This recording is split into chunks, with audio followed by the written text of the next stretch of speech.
Hi, this is Rita Pearl. You're listening to Garrett Smith Podcast. All right. Ladies and gentlemen, welcome to episode 32 of the podcast. This is going to be a really cool episode because this is somebody who I started following on social media not long ago, actually. And then through us commenting on another episode, we made this episode happen. So today's guest has a whole long list on her resume here. We've got entertainment event host, boxing, UFC ring girl, model for casinos, golf tournaments, score international Baja 500, country girl influencer, and a lot more. So Rita, welcome to the podcast. Thank you. So kind of take me through how you got started with all this, because it's like you're always working on something. You've always got a different project going on, and just kind of take us through where you got your start and how you got to where you are now. It's kind of funny because when I was younger, when I was in my early 20s, I auditioned for, I don't know if you heard of it, it's in the Spanish TV network, it's called Nuestra Belleza Latina. So I auditioned there, and then I did a small commercial for Crystal Light with them. And then after that, I think I just kind of got so focused on life that I just, put that behind me, didn't ever think about, doing anything in the entertainment industry again. And then I got my Instagram started, and I don't think I used it for maybe the first year and a half. I didn't even know how to use it. And then I started using it. So once I started using it, I was doing the things that I love to do. I love the outdoors. I love hiking. I love, horses and, going shooting. I mean, just a variety of things, anything that has to do with the outdoors. So I started sharing those things because those are the things that I like to do. And I think from there, my account just took off. And because it's a lifestyle that I, really enjoy, and it's just such a large part of me that, my account started growing. And then the opportunities started to come in for entertainment events. And yeah, so that's kind of how it all started.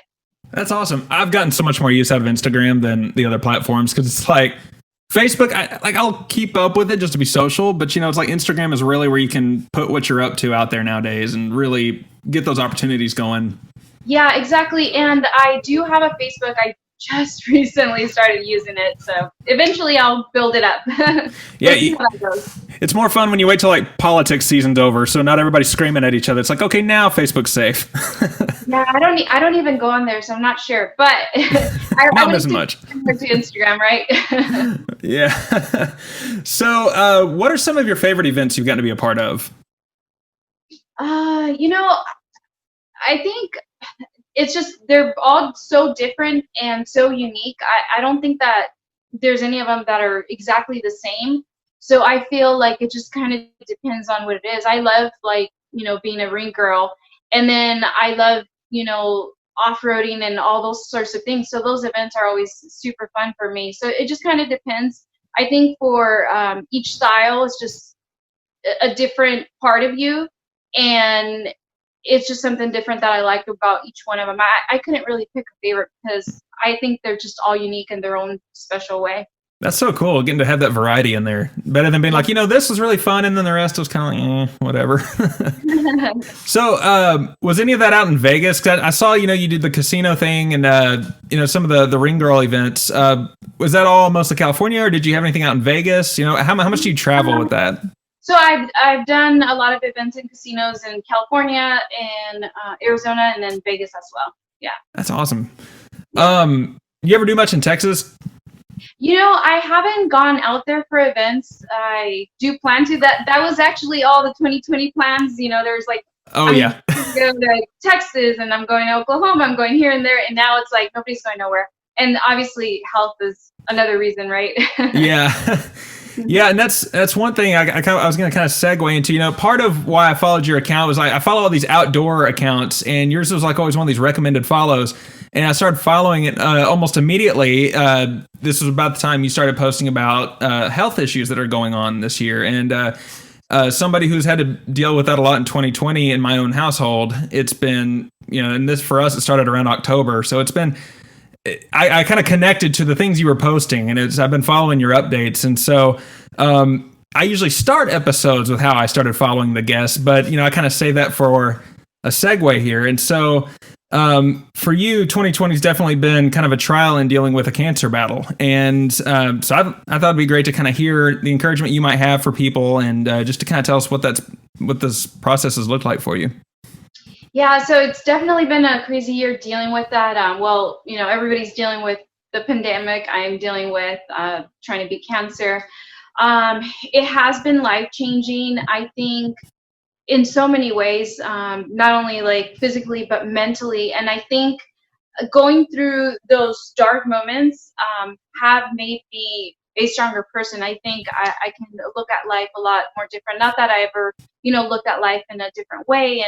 And I've always appreciated every opportunity and just every blessing that comes to me in my life. But now there's just such a stronger connection. And I think like one example of that is like a lot of people, they use certain quotes or they'll say certain things, and you don't really know the meaning of those things until you actually live them. So I can actually see a lot and connect with it more.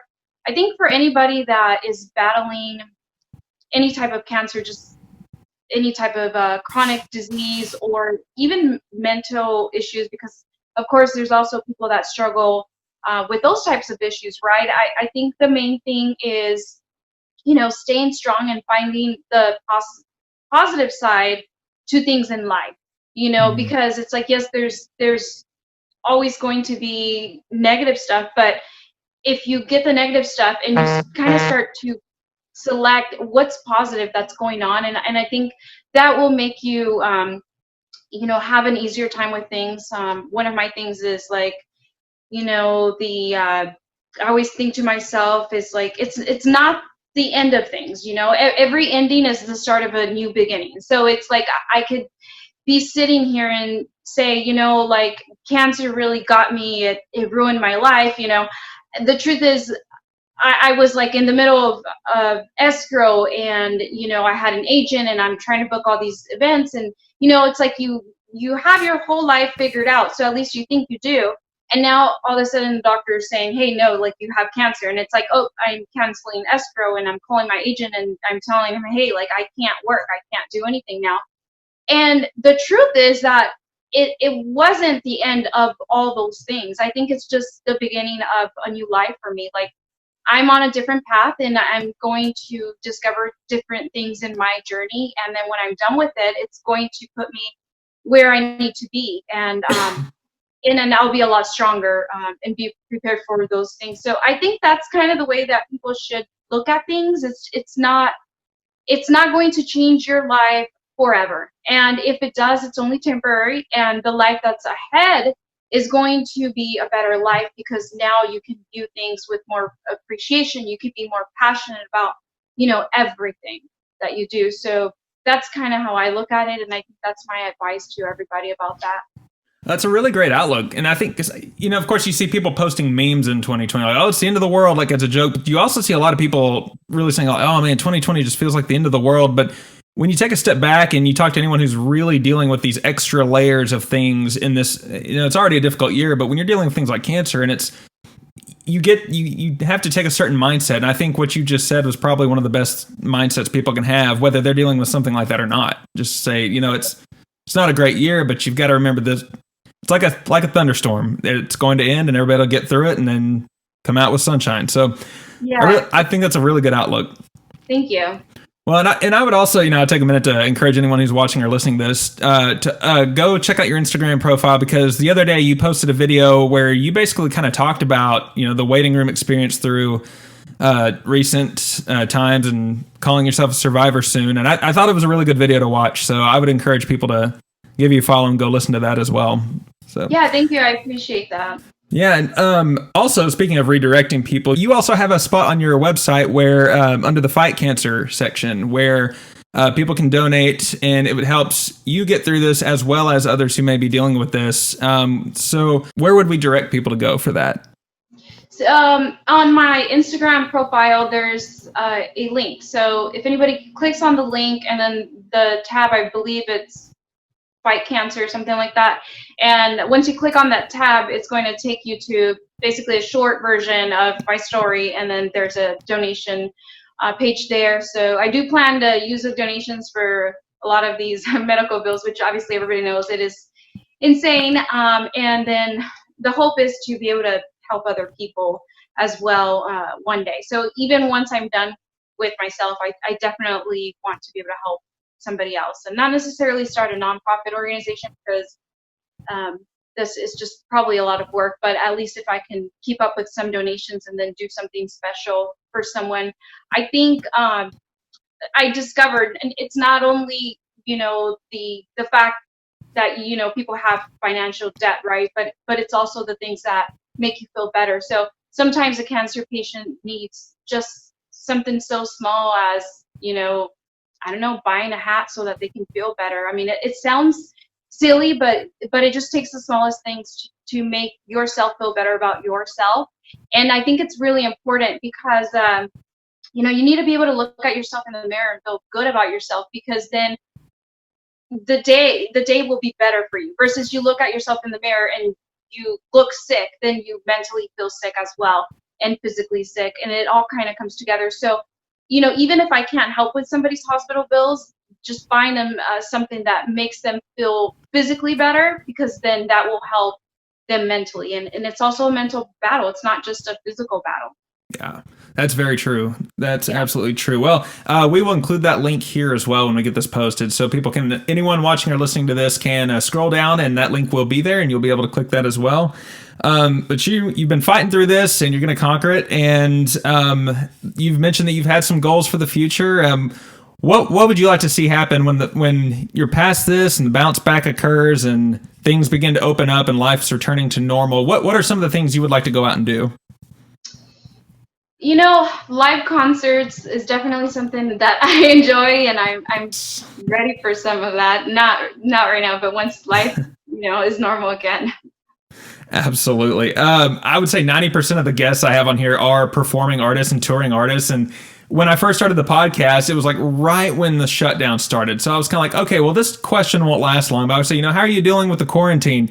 Well, here we are 32 episodes in, and we're still there. So right. Just about every single person says concerts for sure. Live music. Absolutely.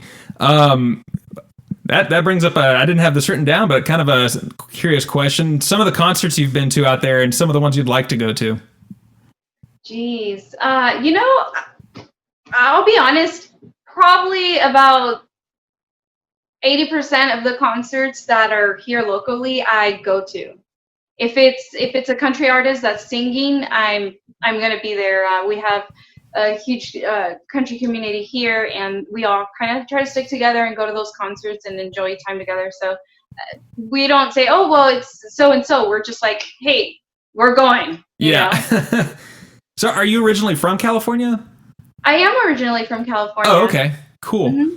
Yeah, it's interesting. People say, well, country people don't exist in this place or that place. I'm like, no, you can find. It's like the Brantley Gilbert song. You can find them anywhere. It's just yeah, that always makes me laugh. I'm like, because California is obviously real different than any other state, right? So it's like no state is the same, but It doesn't mean that there's no country within those states, right? There's country in every state. Yeah.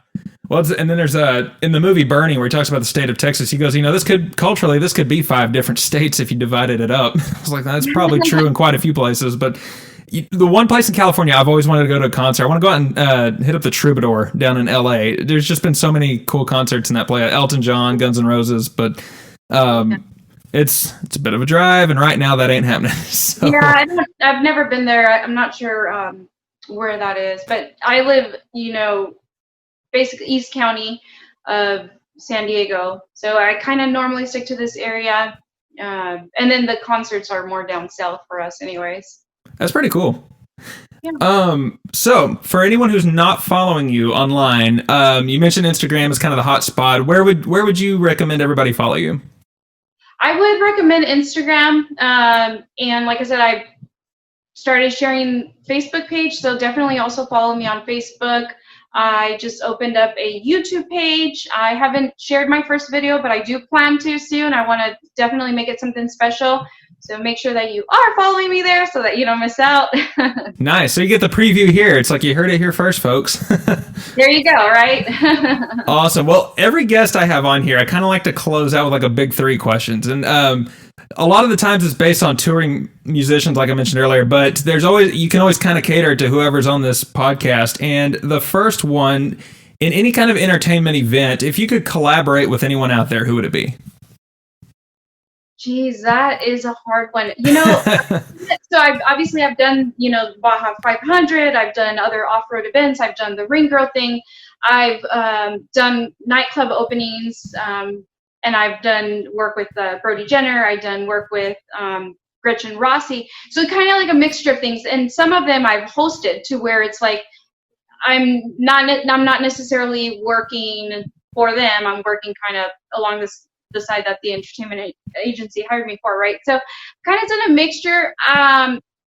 Because I love country music, I definitely want to be more involved and kind of be able to somehow dig my roots in there. So I would say with some country artists for sure. Awesome. Well, when we're allowed to tour again, I may have to come take advantage of that. If you could be, well, this kind of ties into the second question I had. If you could be a part of any major entertainment event, what would it be? That's funny because it's almost the same question. It's almost the same question. It's going to be the same answer, right? Yeah, I mean, definitely if I could be a part of any entertainment event, it's going to have to be like involved with, country music somehow for sure. Awesome. Yeah. In the grand finale, I ask everyone this question, no matter what field or industry they're in. What is the funniest or craziest story you can tell from your career so far? Oh my gosh, I have some, but I'm going to share one. Let me just get a drink of water here. Get ready. Some people panic, and I'm like, it's okay. Craziest story you're allowed to tell. Well, I wouldn't say crazy, but I would say funniest. So if you want to hear funny, I think it's funny. So as a ring girl, obviously you're going in and out of the ring, and you're doing this, through every single round. And you're in stilettos, and so every time you're going to go into the ring, it involves like you're basically squatting, to get into the ring, and then to get out of the ring you're squatting again. So you're doing that, and like by the time, gosh, depending on how many fights are scheduled, by the time you're done, you've probably already done that over 100 times. Jeez. In stilettos. So can you imagine? And so, and you have to do it fast. It's not like, you get to squat and, yeah. Take your time. Take your time and, you wave, you got to get out of there. Yeah. There's a fight that needs to get started, right? And so and so you also have to consider that you're not going in there by yourself, and you're not coming out of the ring by yourself. So whoever is in front of you or behind you, you also need to be considerate that, hey, I'm going to, give her an extra 2 seconds, an extra 5 seconds so that she's safe when she's getting out of that ring. And unfortunately, it happened to me where the girl that I was working with that was her first event as a ring girl. And I was getting out of the ring, and I was trying to hurry up because I felt like it was just behind me. She was just a little too fast, I guess. And I fell. Oh. So I literally fell in front of like hundreds of people. I was so embarrassed. Like, it was just terrible. I think I like turned red, and I just like I felt my forehead like just hot, And I'm like, oh my gosh. And I'm just thinking in my head, I just probably broke my ankle right now. And so of course everybody comes and they're helping me get up and stuff. And I get up and I'm in so much pain, and I'm just like, I don't know how I'm going to do it, but I need to walk down in stilettos in pain. And I'm like, just, smiling and waving as I'm obviously already off the ring, right? Because that's when you can smile and wave. And I'm just like, okay, like, God, please don't let my ankle completely go out on me.